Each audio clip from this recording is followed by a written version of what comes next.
नमस्कार मित्रांनो, स्वागत आहे तुम्हा सर्वांचंच आपल्या आजच्या या व्हिडिओमध्ये.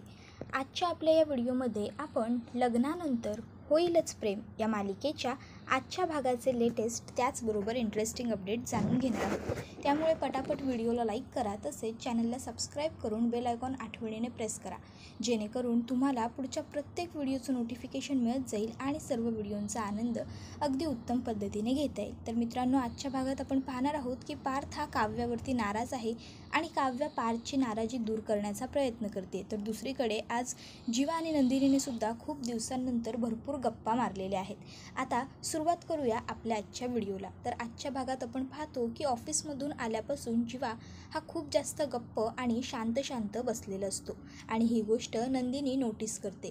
नंदिनी लगेचच जीवाकडे येते आणि जीवाला विचारते, जीवा, ऑफिसमध्ये असं काय झालं की तुम्ही ताबडतोब ऑफिसमधून निघून आलात आणि तुमचा मूडही एवढा डिस्टर्ब आहे? त्यावर जीवाला आठवायला लागतं की काव्या कसं स्वतःच्या हाताने पार्थसाठी टिफिन घेऊन आली होती आणि ती पार्थला ते सर्वसुद्धा करत होती. मग आता ते सगळं आठवून जीवा आणखीन चिडतो आणि मग तो नंदिनीला म्हणत असतो की आपण त्या विषयावर नको बोलूयात. नाही, आपण ना सध्या कोणत्याच विषयावर नको बोलूया, आपण शांतपणे झोपून घेऊयात. आणि मग काय, लगेचच जीवा उठतो, बेडजवळ जातो, बेडशीट आणि लगेच उशी वगैरे घेऊन तो झोपायला लागत असतो. त्याबरोबर लगेच नंदिनी ही जीवाला म्हणते, बरं बरं ठीक आहे, आपण त्या विषयावर नको बोलूया, आपण काहीतरी दुसरं बोलूया. आपण दुसऱ्या विषयावर बोलूयात. पण तोपर्यंत जीवाने हंतरून टाकून तो हंतरुणावर बसलेला असतो. मग आता नंदिनी जीवाला विचारते, जीवा, मला सांगा ना, तुमचं नाव जीवाराज असं कोणी ठेवलं? सांगा ना जीवा. तेव्हा लगेचच जीवा विचारतो, हे कोणी ठेवलं किंवा ह्याचा जन्म कसा झाला हा प्रश्न नाही आहे नंदिनी, हे नाव का ठेवलं हा प्रश्न आहे. नंदिनी म्हणते, ते काही असू द्यात, पण जीवा सांगा ना, सांगा. जीवाराज ह्या तुमच्या नावाचा जन्म झाला तरी कसा आहे? त्याबरोबर आता नंदिनीने एवढा हट्ट केल्यावर जीवा म्हणतो, नाही नको, तू पुन्हा काहीतरी सांगशील मला त्याच्यावर. त्यावर नंदिनी म्हणते, नाही प्लीज सांगा ना मला जीवा, प्लीज. त्याबरोबर जीवा सांगायला लागतो की माझ्या पत्रिकेमध्ये ज आला होता आणि वसवत्त्याला माझं नाव काहीतरी घसघशीत ठेवायचं होतं, म्हणून तिने माझं नाव जीवाराज ठेवलं. आणि मग काय, या नावावरून मला शाळेत मुलं किती चिडवायची. वसवत्त्याने नाव ठेवलं आणि मुलं मला शाळेत नावं ठेवायची. त्याबरोबर लगेचच नंदिनी म्हणते, नावं ठेवायची का? हे नाव काही एवढं वाईट नाही आहे. जीवा म्हणतो, वाईट नाही आहे? थांब सांगतो तुला. आणि मग तो सांगायला लागतो, मुलं मला शाळेत म्हणायची तू जीवाराज नाही, तुझं नाव जन्मठेप असायला हवं होतं. अरे खूप विचित्र नावाने चिडवलं मुलांनी मला. नंदिनी म्हणते, उगाच काहीही फेकू नका, असं काही नसतं. असं कोणी कसं कोणाला काहीही बोलू शकतो, असं काही नसतं. आता खरं तर नंदिनी हे सगळं मुद्दाम करत असते, कारण तिला जीवाच्या मनातला जो राग असतो, त्याच्या मनातली जी आडी असते ती काढायची असते आणि तिला जीवाला बोलतं करायचं असतं. जीवा म्हणतो, हो थांब येतो तुला सांगायला. आणि मग तो खाली बसलेला उठतो आणि लगेच नंदिनी पुढे जाऊन बेडवरती बसतो आणि तिला म्हणायला लागतो, कधीतरी ना दादाला विचार, आमच्या वर्गात एक किती ऑथेंटिक मुलं होती ते. अगं काय काय बोलायचे, तू जीवा नाही जन्मठेप आहेस वगैरे, अगं खूप नावं होती मला शाळेत असताना. त्यावर नंदिनी म्हणते, बाप रे. मग जीवा आता हळूहळू त्याच्या जन्माच्या वेळची आणि नावाची हिस्ट्री, त्याचे किस्से नंदिनीला सांगतो. जीवा खूप जास्त बोलत असतो, नंदिनी हसत असते आणि नंदिनी जीवाकडे बघतच राहते की हा जीवा किती बोलका आहे, मग हा इतका गप्प का? तर दुसरीकडे आता सगळी स्टोरी सांगून झाल्यानंतर जीवा म्हणतो, असं आहे हे सगळं. नंदिनी म्हणते, नाही ते सगळं छान आहे, पण मग मला हे तरी सांगा, तुमच्या जीवा ह्या नावाचा जन्म कसा झाला? त्यावर लगेचच जीवा सांगायला लागतो, ती सुद्धा एक खूप छान आणि वेगळी स्टोरी आहे. अगं किस्सा आहे तो. म्हणजे मी जेव्हा कॉलेजमध्ये ॲडमिशन घ्यायला गेलो होतो ना, तेव्हा एक मुलगी अचानक आली आणि तिने माझ्याकडे पेन मागितला. मी तिला पेन दिला आणि तिने पेन रिटर्न करताना मला थँक्यू, व्हॉट्स युअर नेम असं विचारलं. मग काय, आता हे जीवा जन्म हे कसं सांगणार गं? मग पटकन माझ्या तोंडातून कसं काय ते जीवा देशमुख असं नाव गेलं आणि मग माझ्या जीवात जीव आला. मला पहिल्यांदा स्वतंत्र झाल्यासारखं वाटलं. असं आहे माझ्या जीवा नावाची स्टोरी. नंदिनी म्हणते, वा वा वा, खूप छान. त्यावर जीवा म्हणतो, बघ काय हे आपण नेहमीपेक्षा जास्त बोलत बसलो, नेहमीसारखंच की. त्यावर नंदिनी म्हणते, नाही आज हे खूप वेगळं होतं. जीवा, अहो आपलं लग्न झाल्यानंतर आपण पहिल्यांदा एवढं बोललो, तुम्ही मन मोकळेपणाने माझ्याशी बोललात. मग जीवा लगेचच जातो आणि त्याच्या जागेवर झोपून घेतो.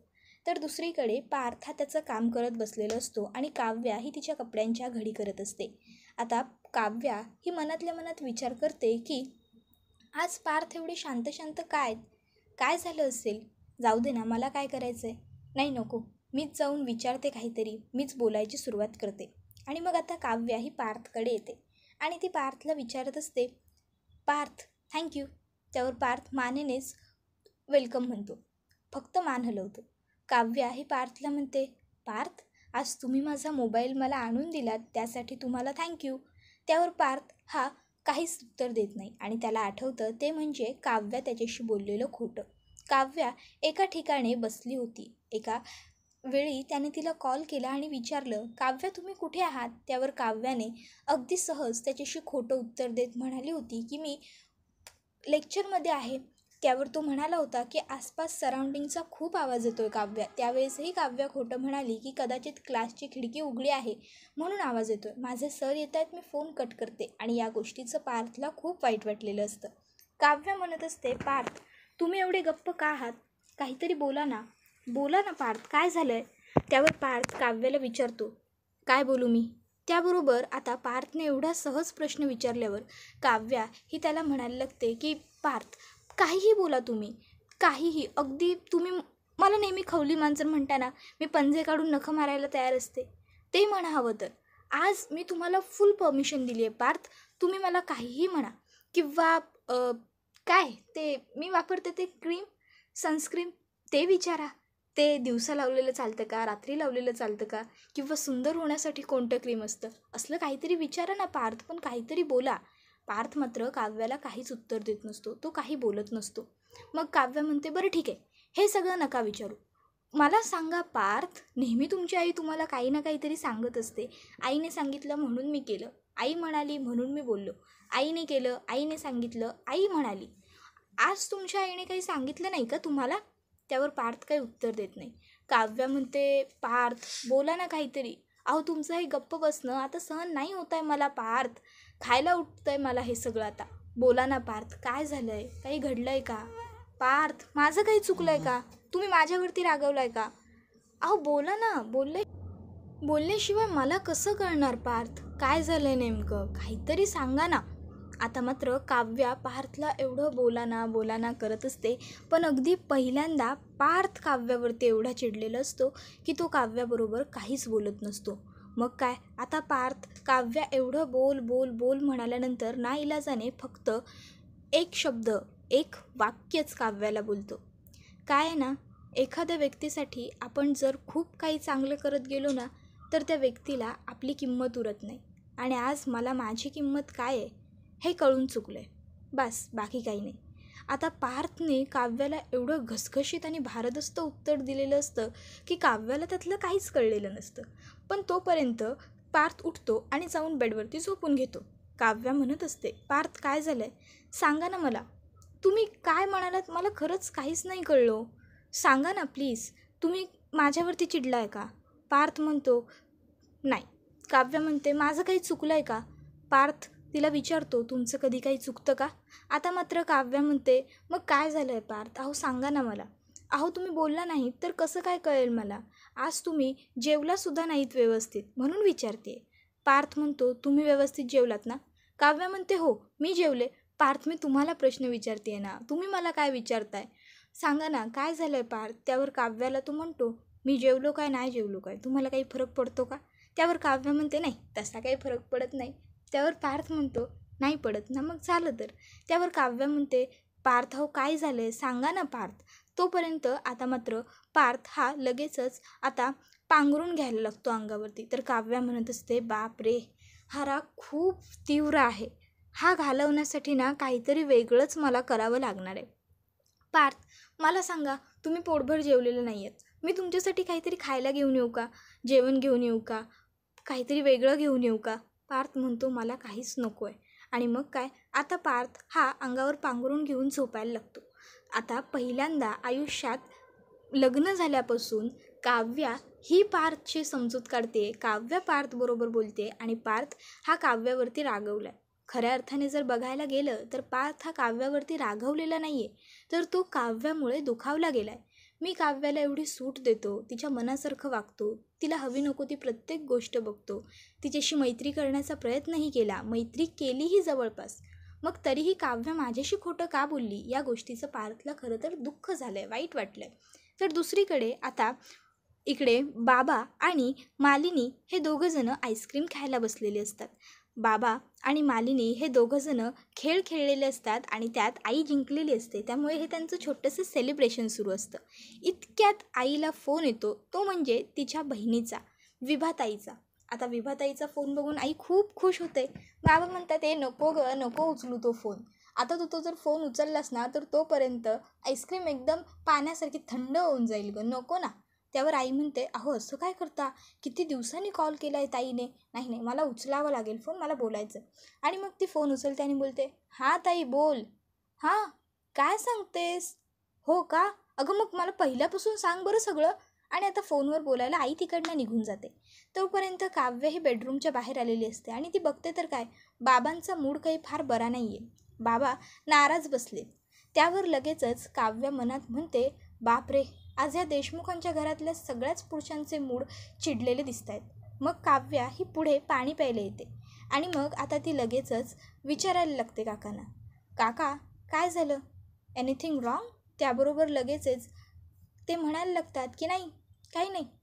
मला सांग, तू यावेळेस इथे काय करतेस? तुझाही काही प्रॉब्लेम झाला आहे का? त्याबरोबर लगेचच काव्या म्हणते, नाही, मी पाणी प्यायला आले होते बस. त्याबरोबर काका सांगायला लागतात, हिच्या बहिणीचा फोन आला आहे, तुझ्या सासूबाईच्या. त्याबरोबर लगेचच काव्य म्हणते, हा प्रॉब्लेम आहे काका? त्यावर लगेचच आता काका म्हणायला लागतात की नाही गं, आता ही फोनवरती बोलायपर्यंत कुल्फीचं पाणी होऊन जाईल, हा प्रॉब्लेम आहे. त्याबरोबर लगेचच आता काव्य हसते आणि म्हणते, ओ अच्छा. मग लगेच आता विक्रम काका तिला विचारतात, तुला आईस्क्रीम आवडते का काव्या, कुल्फी? त्यावर काव्य म्हणते, हो आवडते. मग ते तिला मग माझ्याबरोबर खायला बस म्हणतात. काव्य म्हणते, नाही नाही नको. त्यावर काका तिला म्हणतात, अगं बस, मी तुझ्या वडिलांसारखा आहे आणि त्याहून महत्त्वाचं, कुल्फीला नाही म्हटलं की पाप लागतं. मग काय, आता लगेच काव्या ही त्यांच्याबरोबर कुल्फी खायला बसलेली असते. आता काव्या ही त्यांना म्हणत असते, मी कधीच तुमच्याबरोबर अशी बसून गप्पा मारलेल्या नाही आहेत ना म्हणून. त्यावर ते तिला म्हणत असतात की काव्या बाळा, प्रत्येक गोष्ट करण्याची एक वेळ ही येत असते आणि आपल्याला त्यावेळी ती गोष्ट करावी लागतेच ना. त्याबरोबर आता ते दोघं कुल्फी खायला सुरुवात करतात. काव्या म्हणते, छान आहे कुल्फी. त्यावर विक्रम काका म्हणतात, हो ना, मग खा खा, पटपट खा. मग काव्या ही विक्रम काकांना म्हणत असते, काका, माझी ना एक मैत्रीण आहे, तिचा एक मित्र आहे, जो तिच्यावरती रागवला आहे. म्हणजे खरं तर तो कधीच रागवत नाही, ती त्याच्याशी वाईट वागते, वाईट बोलते, उद्धट बोलते, पण तो मित्र तिचा इतका चांगला आहे ना की तो तिला कधीच वाईट बोलत नाही. पण अचानक ना तो मित्र तिचा खूप चिडला हो तिच्यावरती. त्याला काय झालं ते कळतच नाही. म्हणजे विचारलं तिने त्याला, पण तिला नाही सांगत तो. त्याबरोबर काका म्हणतात, असं झालं आहे का? त्यावर काव्या म्हणते, हो ना, अहो खूप वेळा विचारलं पण सांगतच नाही आहे तो काही, म्हणजे मला कळत नाही आहे की काय झालं आहे. त्यावर बाबा म्हणतात, काय? त्यावर लगेचच काव्य म्हणते, तिला कळत नाही हो नेमकं काय करायचं, काय झालं आहे. तिने विचारलंसुद्धा पण ते काही सांगायला तयारच नाही आहेत. त्यावर बाबा म्हणतात, बापरे, एकंदरीत आता सगळ्या गोष्टी लक्षात घेता मला तरी असं वाटतं आहे की आता तुझ्या मैत्रिणीवरती सगळी जबाबदारी, म्हणजे त्या मुलीवरती सगळी जबाबदारी आहे. मला सांग, ती मुलगी चुकली आहे का? त्याबरोबर ती म्हणते की नाही हो, ती कधी चुकतच नाही. त्याबरोबर काका तिला विचारतात, ती मुलगी कधी त्या मित्राला सॉरी म्हणाली आहे का? त्यावर ती म्हणते, नाही हो, ती कधी सॉरीच म्हणत नाही. त्यावर काका म्हणतात, मग आता सगळी जबाबदारी तिच्यावर आहे. जर तो मित्र एवढा चांगला आहे आणि तिला त्याच्या मनातलं खरं काढून घ्यायचं आहे तर तिला त्याच्याबरोबर अगदी शांतपणे, प्रेमाने आणि समजूतदारपणे, चांगल्यापणे वागावं लागेल, तरच तिला त्याच्या मनातलं काढून घेता येईल. अर्थात जर तिला यामध्ये रस असेल तर. त्यावर लगेचच काव्य म्हणते, थँक्यू काका. त्यावर लगेचच आता काका हे तिला म्हणतात की ठीक आहे, पण तुझ्या मैत्रिणीला हे सांगितलंस की नक्की सांग मला काय रिझल्ट मिळाला ते. त्यावर काव्य म्हणते, हो हो काका, नक्की सांगेन. त्याबरोबर लगेचच आता काव्य ही काकांबरोबर खोटं बोलते ही गोष्ट लगेचच त्यांच्या लक्षात आलेली असते. कारण काव्याच्या बोलण्यातून हे त्यांना सहज जाणवत असतं की हे काव्याच्या मैत्रिणीच्या बाबतीत नाही तर काव्याच्याच बाबतीत घडतं आहे. आणि म्हणूनच बाबांनी मुद्दाम काव्याला हा असा सल्लाही दिलेला असतो. मग काय, आता काव्या ही लगेचच म्हणायला लागते की मी जाते. त्यावर काका तिला म्हणत असतात की अगं असं काय करतेस, आईस्क्रीम तरी पूर्ण संपव. काव्या म्हणते, नाही नको काका, मी येते. मग काका तिला ते आईस्क्रीम हातात देत म्हणतात की हे घे घे, खोलीत जाऊन खा. आता काव्या म्हणते की ठीक आहे काका, आणि मग आता काव्या ही तिकडनं झोपण्यासाठी निघून गेलेली असते. आता काव्या जशीच तिकडनं जाते, विक्रम काका पुन्हा एकदा आईस्क्रीम खायला सुरुवात करतात. इतक्यात तिकडे मालिनी येते. आता मालिनी ही त्यांना म्हणत असते, अहो माहिती आहे का तुम्हाला ताईच्या घरी काय घडलं ते? त्याबरोबर बाबा म्हणतात, अगं त्यांच्या घरी काय घडलं ते काय घेऊन बसली आहेस? आता आपल्या घरात काय झालं ते माहिती आहे का तुला? त्याबरोबर लगेचच आई म्हणते, आपल्या घरात काय झालं? त्यावर बाबा हे आता मस्त आईस्क्रीम खात असतात आणि छान काव्य आणि पार्थच्या खोलीकडे बघत असतात. आता खऱ्या अर्थाने हळूहळू आपल्या मुलांचे संसार मार्गी लागत आहेत याचा अंदाज बाबांनासुद्धा येताना पाहायला मिळतो. तर दुसरीकडे सकाळ सकाळ नंदिनी ही छान अंघोळ वगैरे करून आवरून ही खोलीच्या बाहेर आलेली असते. तर जीवा हा शांतपणे झोपलेला असतो आणि नंदिनी ही जीवाकडे एकटक बघत असते. आता नंदिनी ही खूप जास्त खुश असते, कारण काल पहिल्यांदा जीवाने नंदिनीला मिठी मारली होती आणि तो नंदिनीला मिठी मारून रडला होता, खूप इमोशनल झाला होता. तर दुसरीकडे आता काव्या ही सुद्धा सकाळ सकाळी छान झोपलेली असते. आता काव्या ही झोपलेली असते आणि तिच्या चेहऱ्यावरती ऊन येत असतं आणि त्यामुळे काव्याला त्रास होत असतो.